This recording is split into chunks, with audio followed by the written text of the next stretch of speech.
আজ বহু বছর পরে আপনাদের সাথে আবার আমার কথা বলার সুযোগ হয়েছে। প্রিয় ভাই বোনেরা, আমরা এক যুগ ধরে, এক যুগেরও বেশি সময় ধরে সমগ্র বাংলাদেশের মানুষ বিভিন্নভাবে অত্যাচারিত হয়েছে, নির্যাতিত হয়েছে। এই কলোরার মানুষ, এই সাতক্ষীরার মানুষ তার সাক্ষী। কিভাবে গত প্রায় 2 যুগ ধরে যেই স্বৈরাচারকে জনগণ আন্দোলনের মাধ্যমে বিদায় করেছে, যেই জনগণের যেই আন্দোলনের কারণে স্বৈরাচারকে এই দেশ থেকে পালিয়ে যেতে স্বৈরাচার বাধ্য হয়েছে, সেই স্বৈরাচারের সময়, সেই অত্যাচারের সময় কিভাবে সমগ্র বাংলাদেশের মানুষ, এই কলোরা সহ সাতক্ষীরার মানুষ অত্যাচারিত নির্যাতিত হয়েছে, সে কথা, সেই স্মৃতি আপনাদের পরিষ্কার মনে আছে। 2009 সালে বিডিআর পিলখানা হত্যাযজ্ঞের ভিতর দিয়ে শুরু হয়েছিল সেই পতিত স্বৈরাচারের এই অত্যাচার, এই হত্যাযজ্ঞের খেলা সমগ্র বাংলাদেশে। বিরোধী দলের নেতাকর্মীদেরকে তারা কিভাবে হত্যা করেছিল, বিরোধী দলের সমগ্র বাংলাদেশে বিএনপি সহ আরো বিরোধী দল তাদের নেতাকর্মীদেরকে তারা কিভাবে অত্যাচার নির্যাতিত করেছিল, আজকে আপনারা এখানে তার সাক্ষী। আজকে মঞ্চে উপস্থিত হাবিব সহ যে সকল নেতৃবৃন্দ উপস্থিত আছে, বিএনপি নেতাকর্মীরা উপস্থিত আছেন, সকলেই তার সাক্ষী। প্রিয় ভাই বোনেরা, আপনারা, আমি বক্তব্য রাখার আগে আপনারা অনেকগুলো রাজনৈতিক বক্তব্য শুনেছেন। সেজন্য আজকে আপনাদের সামনে আমি রাজনৈতিক বক্তব্য রাখব না। আজ স্বৈরাচার বিদায় হয়েছে। প্রিয় সহকর্মীবৃন্দ, বাংলাদেশের মানুষের সামনে এখন কি আশা, কি আকাঙ্ক্ষা? বাংলাদেশের মানুষের সামনে, বাংলাদেশের মানুষের আগামী দিনের আশা, আগামী দিনের আকাঙ্ক্ষা হচ্ছে এই দেশকে বাংলাদেশের মানুষের প্রত্যাশা অনুযায়ী সামনে এগিয়ে নিয়ে যাওয়া, এই দেশকে বাংলাদেশের মানুষের প্রত্যাশা অনুযায়ী গড়ে তোলা। প্রিয় ভাই বোনেরা, আজকে আমি আপনাদের সামনে শহীদ রাষ্ট্রপতি জিয়াউর রহমান, দেশনেত্রী বেগম খালেদা জিয়ার উন্নয়ন ও উৎপাদনের রাজনীতির কিছু কথা বলবো। প্রিয় ভাই বোনেরা, এখানে বহু মানুষ, বিশেষ করে বহু মুরব্বী এখানে উপস্থিত আছেন, যেই মানুষগুলো সাক্ষী হয়ে আছেন যখন যখন বাংলাদেশ জাতীয়তাবাদী দল বিএনপি জনগণের সমর্থন নিয়ে এই দেশ পরিচালনা করার সুযোগ পেয়েছে, ততবারই বিএনপি চেষ্টা করেছে দেশের মানুষের জীবন উন্নয়ন করার জন্য, দেশকে সামনের দিকে এগিয়ে নিয়ে যাওয়ার জন্য। এই এলাকার মানুষ, একটু আগে আপনাদের সন্তান হাবিব, সে তার বক্তব্যে বলেছে যে অতীতে যখন তার কাছে সুযোগ ছিল এলাকার মানুষের জন্য, এলাকার জন্য সে কাজ করেছে। এখানে উপস্থিত প্রায় সকল মানুষ হাত তুলে তাকে সমর্থন দিয়েছেন।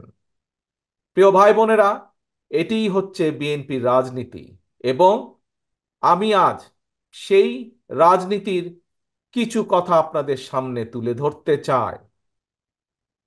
প্রিয় ভাই বোনেরা, এই অঞ্চলের, এই অঞ্চলে একটি ফল উৎপাদিত হয়, আম।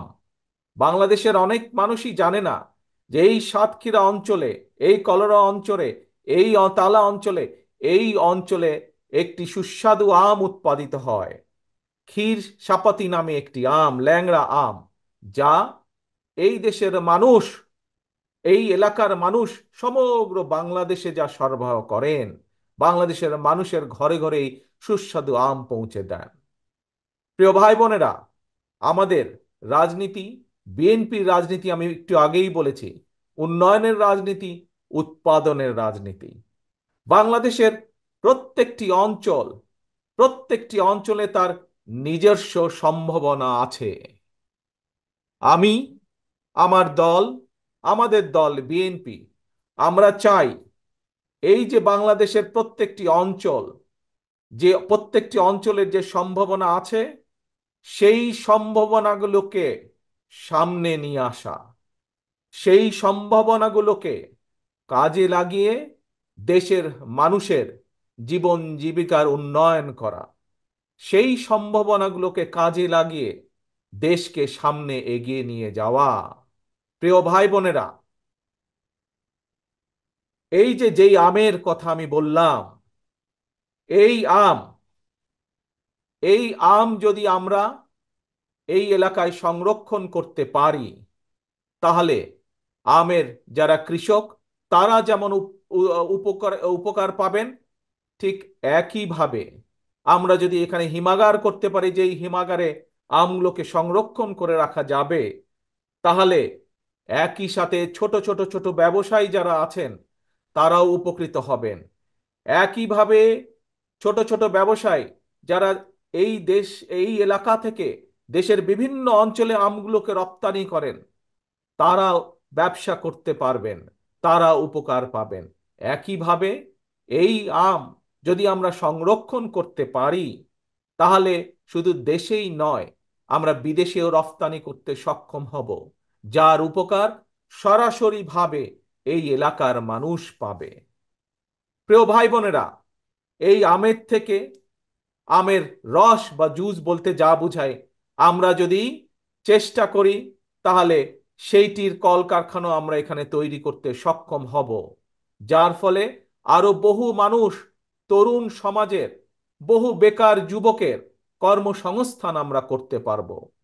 আমরা যদি এই আমের, এই যে সম্ভাবনাময় আম, এই এলাকার যে সম্ভাবনাময় ফল, এর যদি আমরা চাটনি কিংবা আচারের ছোট ছোট কারখানার ব্যবস্থা করতে পারি, যা মা বোনেরা যেখানে কাজ করতে পারবেন, বেকার মা বোনেরা যেখানে কাজ করতে পারবেন, তাহলে আমাদের মা বোনরাও স্বাবলম্বী হয়ে দাঁড়াতে পারবেন, তারা নিজের পায়ে দাঁড়াতে পারবেন। প্রিয় সহকর্মী, প্রিয় ভাই বোনেরা, এটিই হচ্ছে বিএনপির রাজনীতি। আমরা চাই প্রত্যেকটি এলাকা উন্নয়ন করুক, আমরা চাই প্রত্যেকটি এলাকার সম্ভাবনাকে কাজে লাগিয়ে মানুষের জীবন উন্নয়ন করা। প্রিয় সহকর্মীবৃন্দ,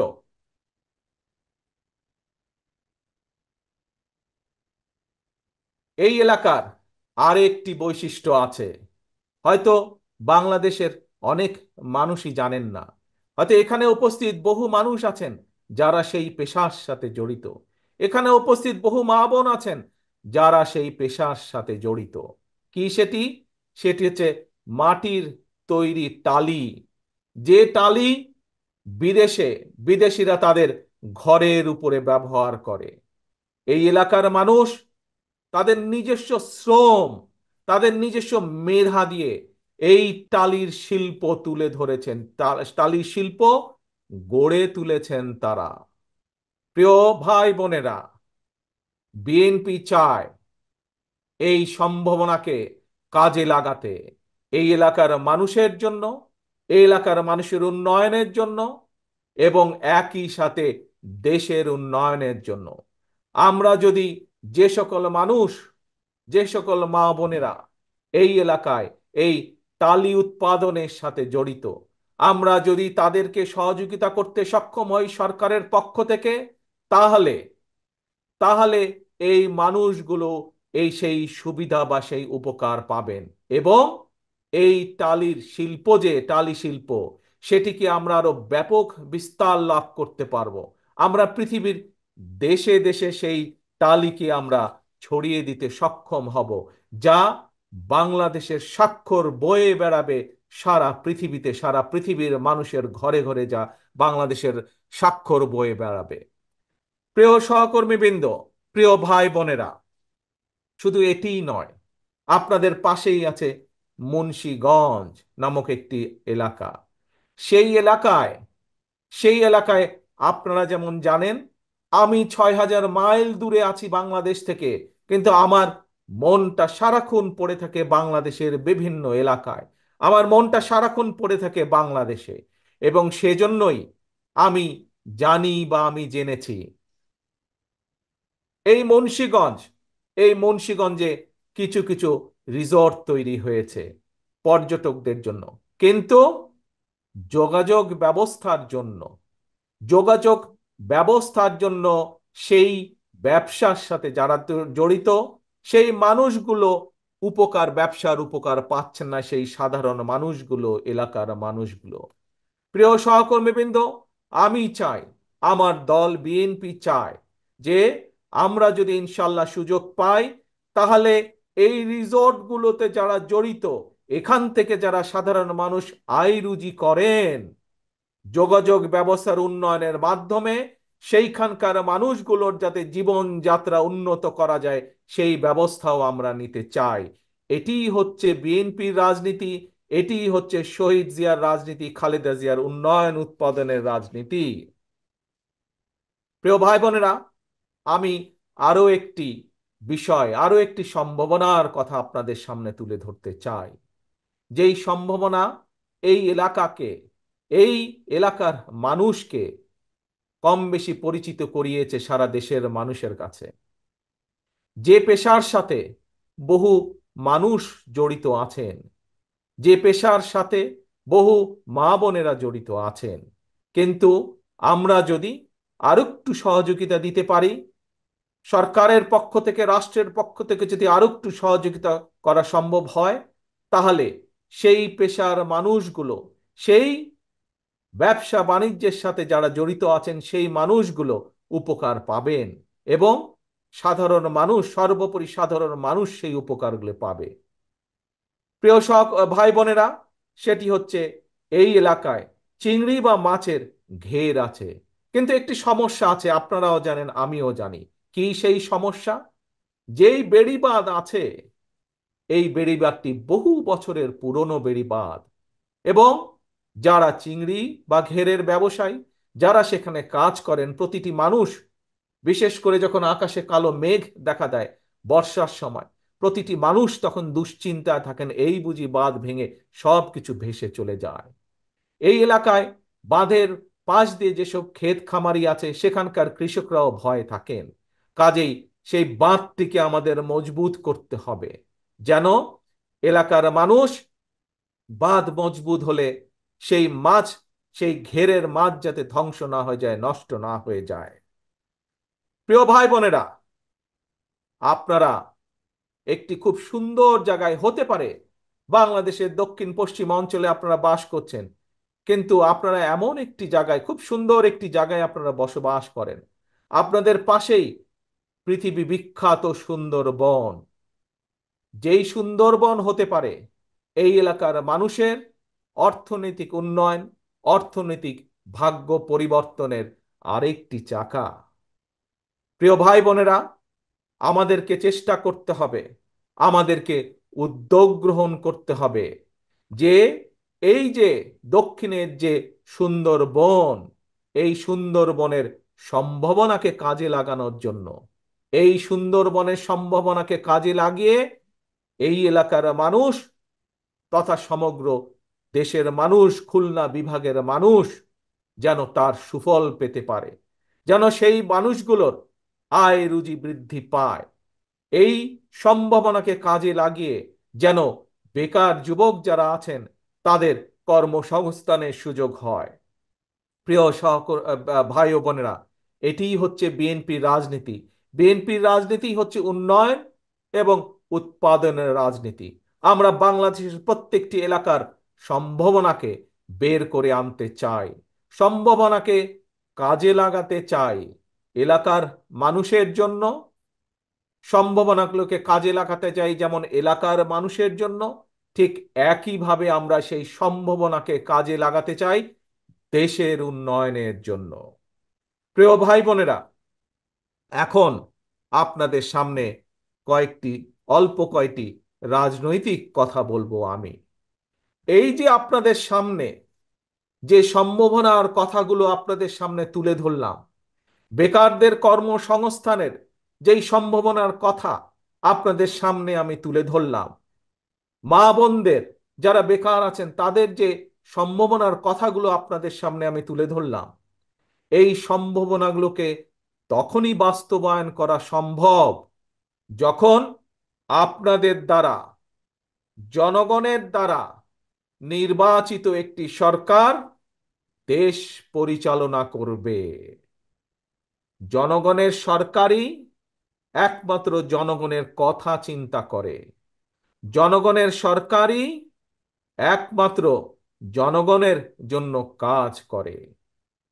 দেশনেত্রী খালেদা জিয়ার সরকার জনগণের সরকার ছিল বলেই মা বোনদের শিক্ষা ব্যবস্থা সম্পূর্ণ বিনামূল্যে করা হয়েছিল। প্রিয় ভাই বোনেরা, শহীদ রাষ্ট্রপতি জিয়াউর রহমানের সরকার জনগণের সরকার ছিল বলেই সেই সময় শহীদ রাষ্ট্রপতি জিয়াউর রহমানের সময় কৃষকের সেচ সুবিধার জন্য সারা দেশে খাল খনন করা হয়েছিল। প্রিয় ভাই বোনেরা, সেই খাল খনন আবার আমরা শুরু করতে চাই দেশের বন্যার পরিস্থিতি মোকাবেলা করার জন্য, দেশে শুষ্ক মৌসুমে পানি সংরক্ষণ করার জন্য, সর্বোপরি সমগ্র দেশে কৃষকরা যেন সেচ সুবিধা আবার ভালো করে পায়। আমরা সেই খাল খনন কর্মসূচি আবার শুরু করব ইনশাল্লাহ আপনাদের সমর্থন পেলে। প্রিয় ভাই বোনেরা, যে কথাটি বলছিলাম আপনাদের সামনে, জনগণের জন্য, এলাকার মানুষের জন্য, সর্বোপরি বাংলাদেশের মানুষের জন্য যদি কাজ করতে হয়, তাদেরকে যদি এই সম্ভাবনার দিকে নিয়ে যেতে হয়, এই সম্ভাবনার দ্বারগুলো যদি খুলে দিতে হয়, তাহলে প্রিয় ভাই বোনেরা কথা একটি, কি সেই কথা? জনগণের সরকার দরকার। এবং জনগণের সরকার প্রতিষ্ঠিত করতে হলে উপায় একটি, রাস্তা একটি, যার জন্য এই এলাকার আমার শত শত সহকর্মীরা জীবন দিয়েছে, যার জন্য জনগণের যে অধিকার প্রতিষ্ঠার জন্য, জনগণের যে ভোটের অধিকার প্রতিষ্ঠার জন্য সমগ্র বাংলাদেশে বিএনপির লক্ষ লক্ষ নেতাকর্মী গুম খুনের শিকার হয়েছে, গায়েবী মামলার শিকার হয়েছে, সেই ভোটের অধিকারকে প্রতিষ্ঠিত করার জন্য। প্রিয় ভাই বোনেরা, জনগণের আন্দোলনে, জনতার অভ্যুত্থানে স্বৈরাচারের পতন ঠিকই হয়েছে, কিন্তু এখনো আমাদের কাঙ্ক্ষিত লক্ষ্য অর্থাৎ জনগণের যে রাজনৈতিক অধিকার সেটি এখনো অর্জিত হয়নি। কাজেই আমাদের আন্দোলন শেষ হয়ে যায়নি। যতক্ষণ পর্যন্ত জনগণের ভোটের অধিকার, কথা বলার অধিকার প্রতিষ্ঠিত না হবে, ততক্ষণ পর্যন্ত বিএনপির আন্দোলন অব্যাহত থাকবে। যতক্ষণ পর্যন্ত যতক্ষণ পর্যন্ত জনগণের সরকার প্রতিষ্ঠিত না হবে, জনগণের জনপ্রতিনিধিরা দেশের উন্নয়নে, এলাকার উন্নয়নে, মানুষের উন্নয়নে কাজ করার সুযোগ না পাবে, ততক্ষণ পর্যন্ত বিএনপির আন্দোলন অব্যাহত থাকবে। প্রিয় ভাই বোনেরা, যে কথাটি একটু আগে বলেছিলাম, ষড়যন্ত্র কিন্তু এখনো থেমে যায়নি। স্বৈরাচারের পতন হয়তো হয়েছে, কিন্তু ষড়যন্ত্র এখনো অব্যাহত রয়েছে। আমরা গত কয়েকদিনে দেখেছি কিছু রাজনৈতিক দল বা সংগঠন বিভ্রান্ত হয়ে কিছু কথা বলেছেন তারা। প্রিয় সহকর্মীবৃন্দ, প্রিয় উপস্থিত ভাই ও বোনেরা, আমি মনে করি, আমি বিশ্বাস করি যে একটি প্রতিবেশী দেশের ফাঁদে পা দিয়েছে আমাদের সেই রাজনৈতিক দলগুলো বা সেই রাজনৈতিক সংগঠনগুলো। সেজন্যই তারা আজ বিভ্রান্তি ছড়ায়, এই রকম কিছু কথাবার্তা তারা বলছে। প্রিয় ভাই বোনেরা, আজ আপনাদের মাধ্যমে, আপনারা যারা এখানে উপস্থিত আছেন, আপনাদের মাধ্যমে সমগ্র বাংলাদেশের গণতন্ত্র প্রিয় প্রতিটি মানুষের কাছে আমি আহ্বান জানিয়ে বলতে চাই যে আমাদেরকে সজাগ থাকতে হবে। যে ষড়যন্ত্র দেশের ভেতরে ছিল, যে ষড়যন্ত্র দেশের বাইরে ছিল, তাদের সেই ষড়যন্ত্র এখনো অব্যাহত আছে। তারা কোনোভাবেই চায় না এই দেশের মানুষ তাদের গণতান্ত্রিক অধিকার ফিরে পাক। কারণ একটু আগেই আপনাদের বলেছি আমি, দেশের মানুষ যদি গণতান্ত্রিক অধিকার ফিরে পায়, তাহলে এই দেশের মানুষ রাজনৈতিকভাবে শক্তিশালী হতে পারবে। তাহলে এই দেশের মানুষ ধীরে ধীরে আস্তে আস্তে শক্তিশালী অর্থনৈতিক বুনিয়াদ গড়ে তুলতে পারবে। এবং দেশের মানুষ যখন অর্থনৈতিকভাবে, প্রতিটি সাধারণ মানুষ যখন অর্থনৈতিকভাবে শক্তিশালী হতে পারবে, নিজ মেরুদণ্ড সোজা করে দাঁড়াতে পারবে, তখন এই ষড়যন্ত্রকারীদের সব প্ল্যান প্রোগ্রাম ভেস্তে যাবে। সেই জন্যই ওই ষড়যন্ত্রকারীরা চায় না, সেই জন্যই দেশের ভিতরে এবং দেশের বাইরে থেকে যারা কলকাঠি নাড়ছে, তারা চায় না যে এই দেশের মানুষ গণতন্ত্র ফিরে পাক। প্রিয় ভাই বোনেরা, কিন্তু এই দেশের মানুষই 1971 সালে যুদ্ধ করে দেশ স্বাধীন করেছে। এই দেশের মানুষ 90-এ আন্দোলনের মাধ্যমে স্বৈরাচারের পতন ঘটিয়েছে। এই দেশের জনতা, এই দেশের জনগণই আবারও 2024 সালে পৃথিবীর অন্যতম স্বৈরাচারের পতন ঘটিয়েছে। শুধু পতনই ঘটায়নি, স্বৈরাচারকে এই দেশ থেকে বিতাড়িত করে দিয়েছে। এখন প্রিয় ভাই বোনেরা, আজ এটি হচ্ছে জনগণের সময়। এখন এটি বাংলাদেশের জনগণের দেশ। কাজে আজকে জনগণকে সচেতন হতে হবে, জনগণকে সিদ্ধান্ত নিতে হবে। যদি যে সম্ভাবনার কথা আপনাদের সামনে আমি বলেছি, এই রকম সম্ভাবনা আমি বলেছি বাংলাদেশের প্রতিটি জেলা, প্রতিটি অঞ্চলে আছে। আমরা যদি এই সম্ভাবনাগুলোকে কাজে লাগাতে পারি, বাংলাদেশের মানুষের ভাগ্যের পরিবর্তন অবশ্যই করা সম্ভব।